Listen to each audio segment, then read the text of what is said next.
Like, comment, and subscribe. बिंदिया की शादी को साल भर हो गया, लेकिन मजाल है जो उसकी सास जया ने उसे एक दिन भी चैन की सांस लेने दी हो।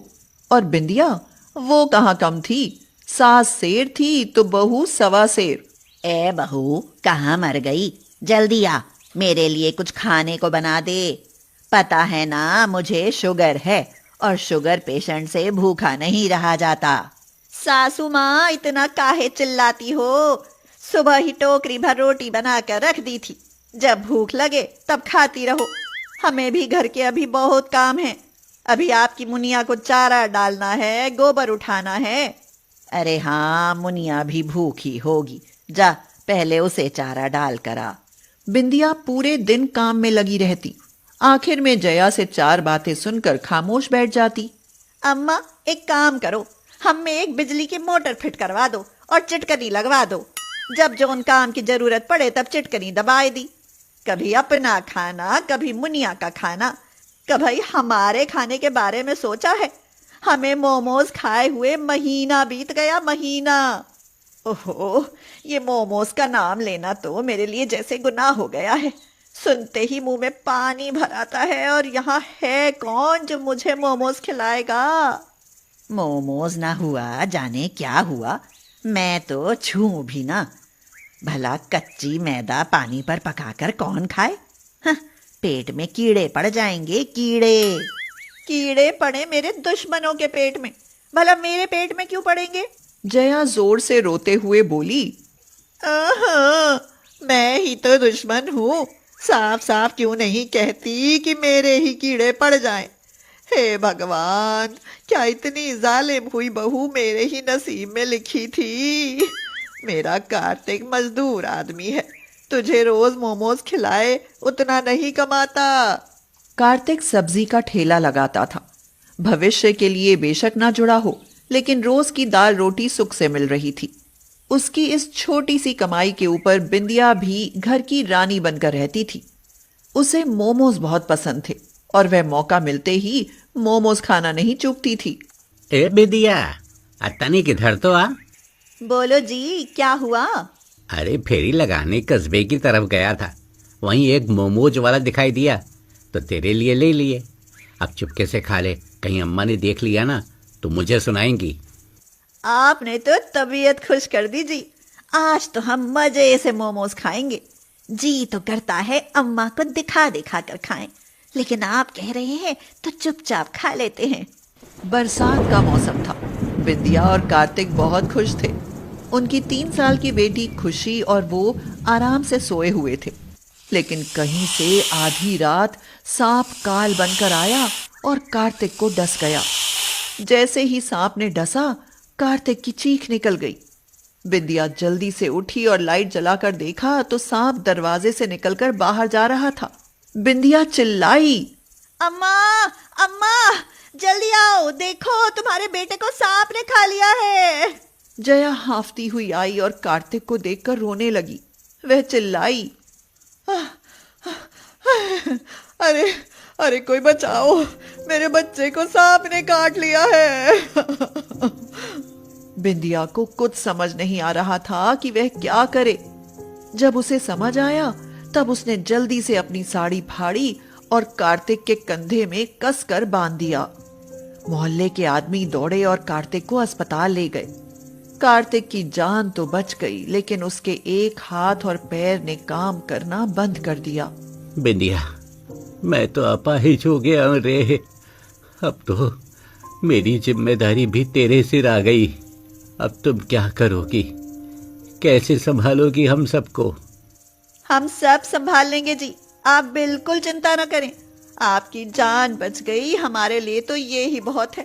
अगर आपको कुछ हो जाता ना तो हम पंखे से लटक कर अपनी जान दे देते। हाँ, बताए देते हैं। ऐसा मत बोल बिंदिया, मुझे कुछ होता तो कोई बात नहीं, लेकिन तेरी खुशी के लिए तो जीना है। कुछ दिन तो बीत गए, लेकिन जैसे ही घर का राशन पानी खत्म हुआ तो जया की बड़बड़ शुरू होने लगी। अगर 4 पैसे बचाए होते तो आज बुरे समय में काम आ जाते। जुबान ही इतनी चटोरी है, रोज रोज मोमोज चाहिए होते थे तो पैसे बचते ही कहाँ से? बिंदिया गुस्से में बोली। हाँ हाँ, जैसे सारा बैंक खाता हमरे मोमोज ने ही खाली कर दिया। हम खाते ही इतना है, क्या करें? बिंदिया पैर मारते हुए कमरे में चली गई और सोचने लगी कि अब क्या किया जाए। अब क्या किया जाए?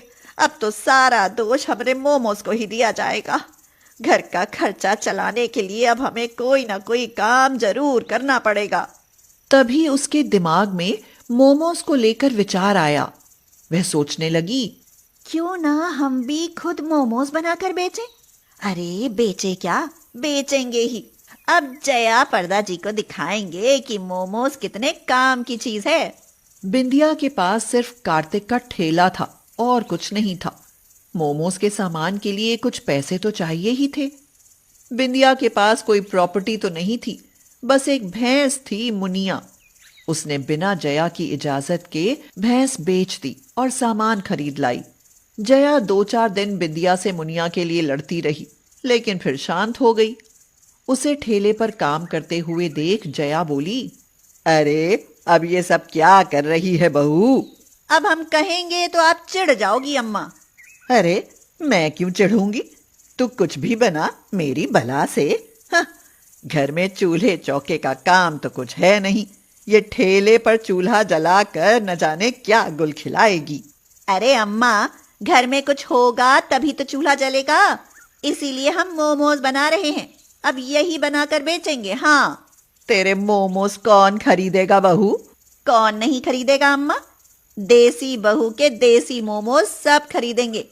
चाइनीज मोमोज तो सब खरीदते हैं, अब देखना देसी मोमोज क्या गजब ढाते हैं। मैं भी देखती हूँ कि क्या गुल खिलाते हैं तेरे देसी मोमोज। हाँ, अब तो बिंदिया को सनक थी कि उसे अपनी सास की नजर में कुछ करके दिखाना था, और वो भी देसी मोमोज बेचकर। उसी दिन से ही उसने मोमोज बेचने का काम शुरू कर दिया। उसने ठेले पर बोर्ड लगवा दिया जिस पर लिखा था, देसी बहू के देसी मोमोज। देसी बहू के देसी मोमोज? ऐसे मोमोज का तो कभी नाम भी नहीं सुना। हमारे गांव में आपको देसी मोमोज ही मिलेंगे भैया। एक बार खाओगे तो बार बार खाने आओगे।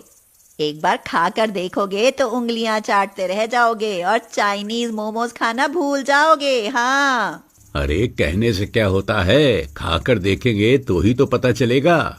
अब सारी बातें छोड़ो और देसी मोमोज की एक प्लेट लगा दो। ग्राहक को बिंदिया ने मोमोज दिए। उसने जब मोमोज खाए तो हैरान हो गया कि गांव में भी कोई इतने स्वादिष्ट मोमोज बना सकता है, और वो भी गांव की बहू। मान गए बहू, देसी बहू और देसी बहू के मोमोज बड़े ही गजब हैं। हम ना कहते थे भैया कि हमारे मोमोज हैं ही बड़े गजब। बिंदिया के देसी मोमोज गांव में खूब बिके। बिक्री से 4 पैसे आए तो घर में राशन भी समय से आने लगा। घर की स्थिति में सुधार आने लगा। 6 महीने बीत गए। देसी बहू के देसी मोमोज गांव भर में मशहूर हो गए। बिंदिया ने सोचा, गांव में तो सब जानते ही हैं, क्यों ना अपने देसी मोमोज कस्बे में जाकर बेचूं। उसके बाद बिंदिया वह कस्बे में बेचने लगी। वहां उसकी और ज्यादा बिक्री हुई। कहो अम्मा, हमने कर दिखाया या नहीं? आप ही चिढ़ती थी, हाय मोमोज हाय मोमोज। अगर हमारे पास मोमोज बेचने का जरिया ना होता तो हम तो भूखे ही मर जाते। मुझसे गलती हो गई बहू। मुझे तो लगा था कि ये सब बेकार है, लेकिन जिस काम से हमारे घर की रोजी रोटी चल रही है, भला मैं उस काम को बुरा कैसे कह सकती हूँ। और मुझे फक्र है तुझ पर। भगवान ऐसी बहू सबको दे। क्या क्या कहा अम्मा? जोर से कहना, हमने अभी सुना नहीं। चल हट, काम कर अपना। मैं जानती हूँ कि तू मेरी फिरकी ले रही है। कार्तिक सास बहू के प्यार को देखकर मंद मंद मुस्कुरा रहा था। बिंदिया कार्तिक को देखकर बोली, आप चिंता न करो जी, मैं जल्दी ही आपको शहर ले जाकर आपका इलाज कराऊंगी। बस मेरे देसी मोमोज ऐसे ही बिकते रहें। कुछ समय बाद बिंदिया ने कार्तिक का इलाज अच्छे हॉस्पिटल में कराया और वो ठीक हो गया। फिर दोनों मिलकर देसी बहू के देसी मोमोज बेचने लगे।